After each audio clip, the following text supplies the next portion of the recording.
नमस्कार, न्यूज 18 के digital platform पर स्वागत है आपका। मैं हूं आपके साथ वैष्णवी द्विवेदी और इस वक्त की सबसे बड़ी खबर आपको बता दें, यूक्रेन का युद्ध सीजफायर की तरफ नहीं बल्कि परमाणु युद्ध की तरफ बढ़ने लगा है। जेलेंस्की ने पुतिन के 2 परमाणु बेस को टारगेट किया है और इस डबल स्ट्राइक में रूस को इतना बड़ा नुकसान पहुंचाया है जिसके बारे में सोचना भी पुतिन के लिए मुश्किल था। यूक्रेन के मीडिया ने दावा किया है कि उसने 2 इलाकों में रूस के सबसे सीक्रेट बेस पर ड्रोन से अटैक किया है और उसने 40 से ज्यादा विमान तबाह किए हैं। हैरान करने वाली बात यह है कि इस हमले में रूस के सबसे खतरनाक बॉम्बर Tu-22 और Tu-95 भी तबाह हो गए हैं। साथ में रूस के अवकाश यानी बड़े रडार वाला विमान A-50 भी तबाह हो गया है। उधर यूक्रेन के ड्रोन हमले पर रूस के रक्षा मंत्रालय का बयान सामने आया है। रूस के रक्षा मंत्रालय के मुताबिक एयरफील्ड पर किए गए सभी हमलों को विफल कर दिया गया है, लेकिन इस ऑपरेशन के बाद पुतिन के गुस्से का लेवल रिकॉर्ड तोड़ रहा है। पुतिन ने फैसला कर लिया है कि अब यूक्रेन पर बड़े हमले किए जाएंगे। वहीं रूस पर स्ट्राइक के बाद यूक्रेन के राष्ट्रपति जेलेंस्की का बयान सामने आया है। जेलेंस्की ने दावा किया कि रूस की सीमा में घुसकर सैन्य ठिकानों पर सटीक हमला किया गया। उन्होंने अपने बयान में कहा कि ऑपरेशन में 170 ड्रोन का इस्तेमाल किया गया। उधर यूक्रेन ने रूस पर हमला बोला है तो रूस ने भी करारा जवाब दिया है। रूस ने यूक्रेन में बड़ा मिसाइल हमला किया है। रूस की सेना ने यूक्रेन के आर्मी ट्रेनिंग सेंटर पर हमला किया है। रूसी हमले में यूक्रेन के 12 सैनिकों की मौत हो गई जबकि 60 से ज्यादा घायल हो गए। यूक्रेन की मीडिया द कीव इंडिपेंडेंट ने दावा किया कि यह ऑपरेशन उन विमानों के खिलाफ है जो हर रात यूक्रेनी शहरों पर बमबारी करते हैं। यूक्रेन के इस हमलों के का सबसे प्रमुख लक्ष्य रूस के इरकुत्स्क क्षेत्र में स्थित बेलाया एयरबेस रहा, जो यूक्रेन की सीमा से करीब 4000 किलोमीटर दूर है। दरअसल यूक्रेन ने दावा किया था कि उसने 3000 किलोमीटर रेंज वाला नया ड्रोन विकसित किया है। इससे साफ है कि यूक्रेन अब रूसी सीमाओं के अंदर तक जाकर सटीक हमले करने में सक्षम हो गया है। यूक्रेन ने यह साफ कर दिया है कि वो अब सिर्फ रक्षात्मक नहीं बल्कि हमलावर मोड में है और उसका निशाना अब सिर्फ बॉर्डर नहीं बल्कि रूस के अंदर के इलाके भी हैं। हालांकि रूस ने भी पलटवार करते हुए यूक्रेन में भारी तबाही मचाई है। इस बीच यूक्रेन के सुमी इलाके में रूस ने एक बार फिर ड्रोन और मिसाइल से हमला बोला है। इस हमले में कई इमारतें तबाह हो गईं और दमकल कर्मियों को आग बुझाने के लिए मौके पर तैनात किया गया है। इसके साथ ही जापोरिजिया में एक 9 साल की बच्ची की मौत हो गई जबकि एक 16 साल का लड़का घायल हो गया है। वहीं खेरसान में एक आदमी की जान गई। रूस ने इस हमले पर कोई प्रतिक्रिया नहीं दी है। यूक्रेनी वायुसेना के मुताबिक रूस ने 109 ड्रोन और 5 मिसाइलें छोड़ी जिनमें से कई को मार गिराया गया। रूस और यूक्रेन के बीच जंग खतरनाक मोड़ पर पहुंच चुकी है। इस बीच रूस के रक्षा मंत्रालय ने दावा किया है कि उसने यूक्रेन के उत्तरी सुमी इलाके के गांव पर कब्जा कर लिया है। इस बीच यूक्रेन के अधिकारियों ने सुमी क्षेत्र की 11 और बस्तियों को खाली करने का आदेश दिया है। इसके पीछे वजह है रूस की तरफ से लगातार हमले होना।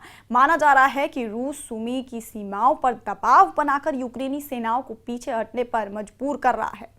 इस बीच रूस के रक्षा मंत्रालय ने दावा किया है कि उसने खार्किव क्षेत्र में यूक्रेन के ड्रोन लॉन्च सिस्टम को तबाह कर दिया है।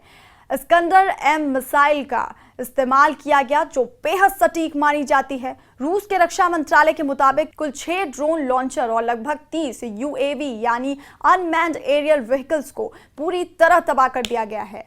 इस हमले को यूक्रेनी ड्रोन नेटवर्क पर बड़ी चोट माना जा रहा है। इस बीच रूस यूक्रेन जंग को लेकर अब जानकारी साझा करने के दाव में टकराव सामने आया है।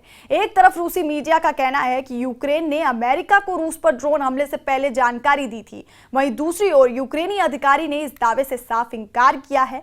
यूक्रेन के अधिकारियों का कहना है कि रूस के सैन्य ठिकानों पर किए गए बड़े ड्रोन हमले की कोई भी जानकारी अमेरिका को पहले से नहीं दी गई थी।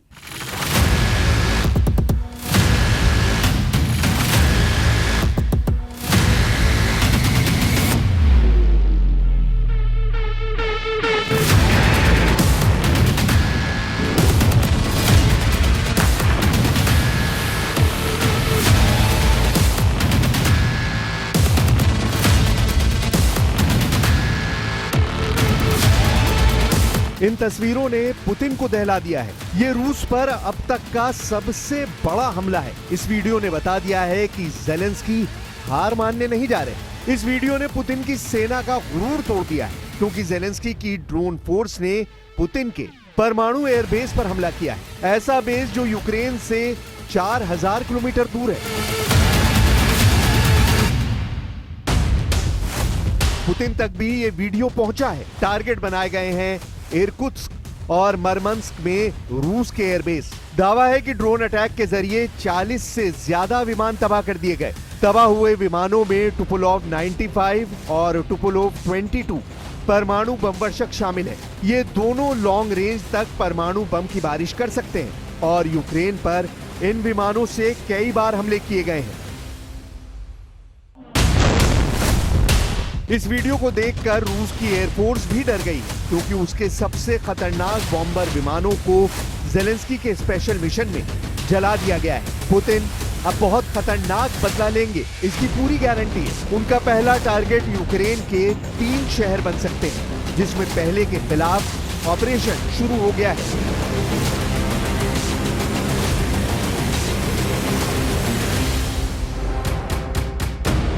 जेलेंस्की को दहलाने के लिए पुतिन ने सूमे कांड शुरू कर दिया है।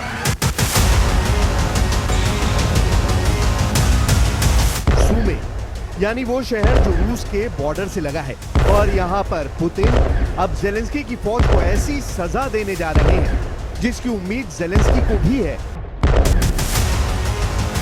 जेलेंस्की का दावा है कि पुतिन ने सूमे शहर पर कब्जा करने के लिए 50,000 सैनिक तैयार कर लिए हैं। ये सैनिक इस वक्त सूमे की तरफ बढ़ने वाले हर मोर्चे पर पहुंच रहे हैं। ये 50,000 सैनिक पुतिन की सबसे खतरनाक फोर्स का हिस्सा हैं।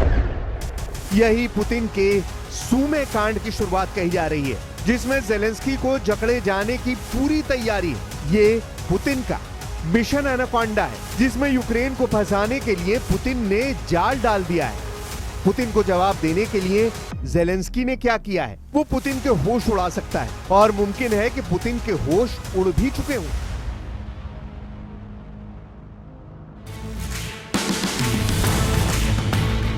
इकतीस मई और 1 जून को रूस में 2 पुल उड़ा दिए गए। पहला पुल ब्रांस्क में उड़ाया गया और दूसरा पुल कुर्स्क में उड़ा दिया गया। ये दोनों जगह यूक्रेन बॉर्डर से ज्यादा दूर नहीं है। यहाँ पुल को उड़ाने के बाद ट्रेन भी हादसे का शिकार हुई। कई लोगों की मौत की खबर है। 4 घंटे बाद कुर्स्क में भी एक पुल उड़ा दिया जाता है और एक मालगाड़ी यहाँ हादसे का शिकार होती है। इसी मालगाड़ी में रूस की फौज के लिए ईंधन जा रहा था।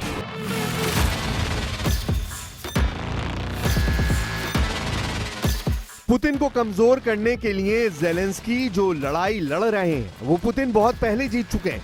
कुर्स्क से जेलेंस्की की फौज सिर पर पांव रखकर भागी है, जबकि सूमे के हालात ऐसे हैं कि अब तक सैकड़ों गांव या तो खाली हो चुके हैं या फिर खाली कराए जाने की तैयारी है।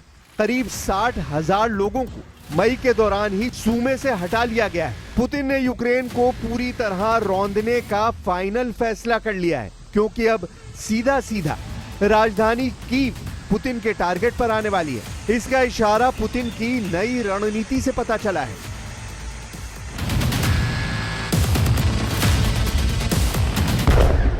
पुतिन के सूमे कांड में खार्किव भी शामिल है, क्योंकि पुतिन के टारगेट पर ये 2 बड़े शहर खार्किव और सूमे हैं। यहाँ जेलेंस्की को युद्ध में जकड़कर पुतिन बनाना चाहते हैं बफर जोन, जिसे जेलेंस्की अब बता रहे हैं पुतिन का किल जोन, यानी ऐसी जगह जहां से फरार होना भी मुश्किल होगा।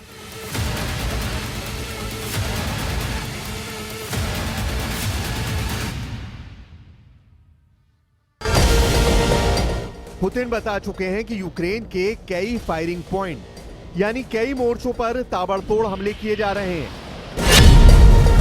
पुतिन के टारगेट पर यूक्रेन के पूर्वोत्तर में ट्रिपल सिटी है, खार्किव, सूमे और चर्नीव। अगर इनके आसपास पुतिन बफर जोन बनाने में कामयाब होते हैं तो समझ लीजिए फिर यूक्रेन की राजधानी तक पुतिन की रेंज होगी, और फिर जेलेंस्की का सबसे मजबूत किला कैसे ढह जाएगा, इसका खतरा नेटो से लेकर व्हाइट हाउस तक फैल चुका है। I'm not happy with what Putin's doing. He's killing a lot of people, and I don't know what the hell happened to Putin. I've known him a long time, always gotten along with him, but he's sending rockets into cities and killing people, and I don't like it at all, okay? We're in the middle of talking and he's shooting rockets into Kiev and other cities. I don't like it at all. Putin की सेना अब छोटी छोटी टुकड़ियों में हमले कर रही है और कई जगह वो मोटरसाइकिल पर सवार होकर भी अटैक कर रहे हैं। पुतिन की तीनों सेनाओं के पास उन इलाकों में ऑपरेशन की जिम्मेदारी है जो यूक्रेन के अंदर ही नहीं बल्कि दूसरे मोर्चों पर भी हो रहे हैं। रूस की सेना इस वक्त 1000 किलोमीटर के मोर्चे पर यूक्रेन के साथ लड़ रही है। खार्किव से खैरसोन तक फ्रंट एक्टिव है और रूस किसी मोर्चे पर ज़ेलेंस्की को डिस्काउंट नहीं देना चाहती। पुतिन की तरफ से ऑर्डर साफ है कि अब यूक्रेन को हराने से कम किसी बात पर फैसला नहीं होगा।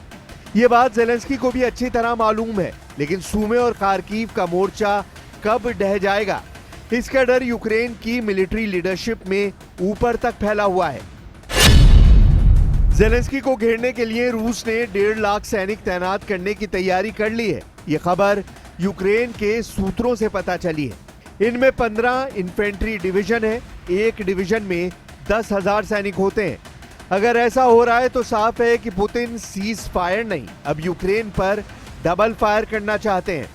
सवाल है कि ज़ेलेंस्की को 1.5 लाख नए सैनिक घेरेंगे तो तस्वीर क्या होगी, क्योंकि रूस कम सैनिक होने के बावजूद यूक्रेन पर भारी पड़ा है। रूस ने 3 साल के युद्ध में यूक्रेन में जिन जिन इलाकों में कब्जा किया है उसे लेकर दोनों तरफ हजारों नहीं लाखों सैनिकों की मौत हुई है। यह दावा तो खुद यूक्रेन की तरफ से भी किया जाता है, लेकिन ज़ेलेंस्की को साफ लग रहा है कि नए 1.5 लाख सैनिक अगर उतरेंगे तो 4 शहरों पर मुसीबत टूट सकती है। पहला है पूर्वोत्तर में खार्किव और दूसरा सूमे, तीसरा है दक्षिण पश्चिम की तरफ ओदेसा और चौथा उत्तर में राजधानी कीव। इन चारों शहरों को बचाने के लिए ज़ेलेंस्की को और मदद चाहिए होगी, फिर चाहे वो नेटो हो या फिर कोई और जरिया। ज़ेलेंस्की के लिए फायर पावर बढ़ाना मजबूरी बन जाएगा और उसके बाद उनके सामने अमेरिका के आगे भी हाथ फैलाने के अलावा कोई रास्ता नहीं बचेगा।